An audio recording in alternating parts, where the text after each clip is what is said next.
Hello, these are our outside perennials grown on from late winter, sort of middle of January, potted up through till sort of late February. We're still potting a few now. These perennials will be ready for sales sort of mid-spring, and we'll be selling them through spring and summer.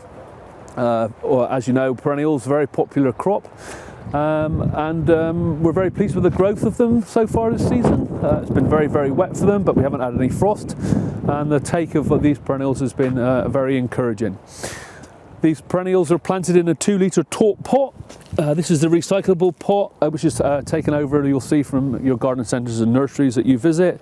Black pots are being taken out of circulation and being replaced by these torp coloured recyclable pots, which is very good for the environment and something we all have to be conscious about moving forward in all forms of horticulture. Nice crops there, nice Centauria, which I suspect if we look at this we'll see it pushing through the bottom of the pot. Oh no, not quite yet, but a lovely top.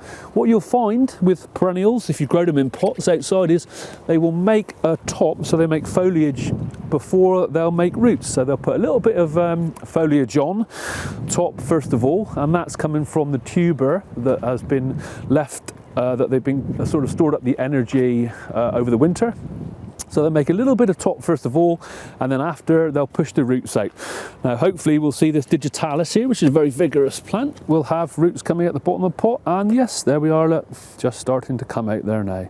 Those roots with the root hairs on them, they will be picking up moisture and food as they grow.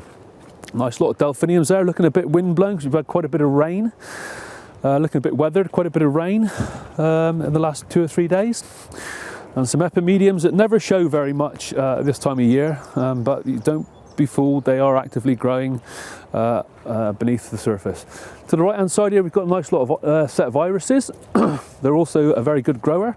These were grown from bare root plants, so that's plants that have come in from a supplier just as a literally a bare rooted plant in its form.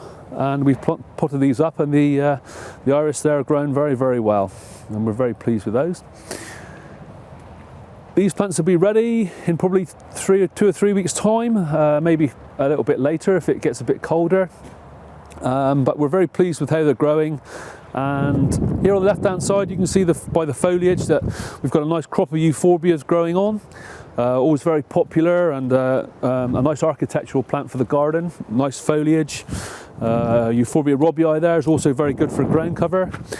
Euphorbia mercenites in a little dry spot if you like, and Euphorbia fireglow, which, although is a little bit slower than the rest of the Euphorbias, when it comes and when you've got an established clump in your herbaceous border, it's quite an impressive plant.